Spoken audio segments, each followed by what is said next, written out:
Well, it's my pleasure actually to follow Lester tonight because one of the things that I'm engaged in trying to do is something that he's just said is almost impossible, extremely unlikely, which is to make marijuana in the plant form into a prescription medicine approved by the FDA. And I think that it is possible, and there are major obstacles, but I'm going to report to you where we're at in that struggle.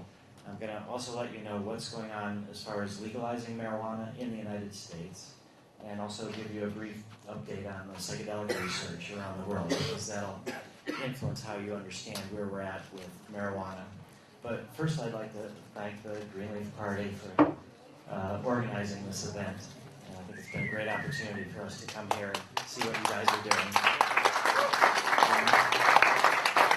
And also, I'd like to thank, even though I don't think she's here, the Palestinian speaker, because I thought it took a lot of courage for her to come and say some things that she must have known was not going to be sympathetically received.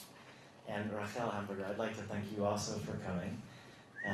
And also, you may not be aware, but we're also about to start MDMA research in Israel for post-traumatic stress disorder.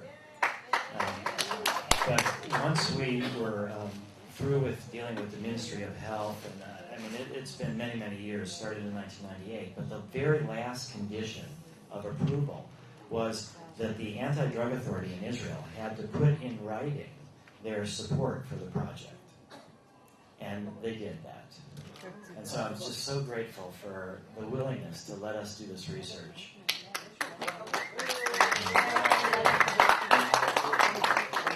What you might also not know is that in these international drug control contexts, that the fact that in Israel there is a needle exchange program, that's also very courageous, because the drug czar in the United States is not sympathetic at all with needle exchange. So that in some places, in some areas of drug policy, the Israeli anti-drug authority and the Israeli authorities are moving faster than the United States is. And I had actually not thought that that would happen. So that shows that there is a lot of support here for rationally rethinking things. And also even with medical marijuana, you're ahead of us in the United States here by having more doctors able to give recommendations, by trying to have a domestic supply that people can get through pharmacies. So that there's a lot of openness here, I think, in Israel for making change in drug policy.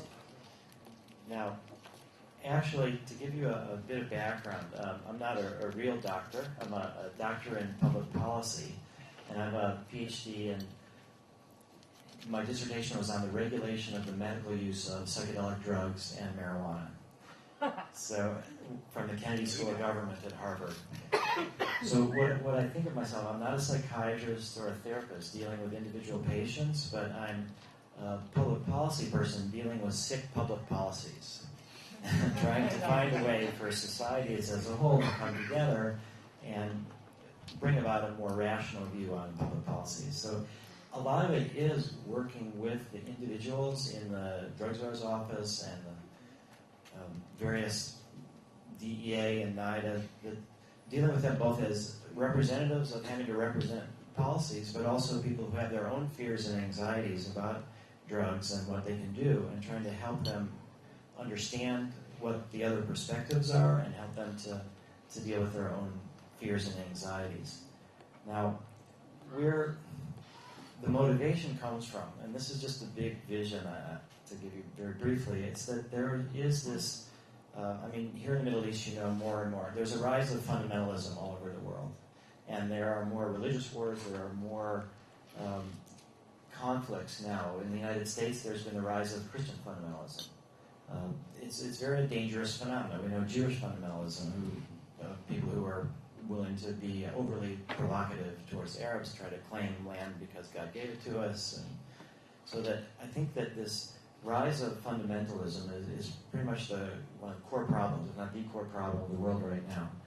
And for many of us, psychedelics in particular, marijuana also, have helped us to have these experiences of connection, these kind of unitive, mystical experiences where you feel part of everything that is. And that there's a deeper sense of identity than our religion or our country or our gender or our race. And that once you have this deeper sense of identity, you're more likely to be tolerant. You're more likely to appreciate differences rather than be scared by differences. And that's where peacemaking can come from. So I think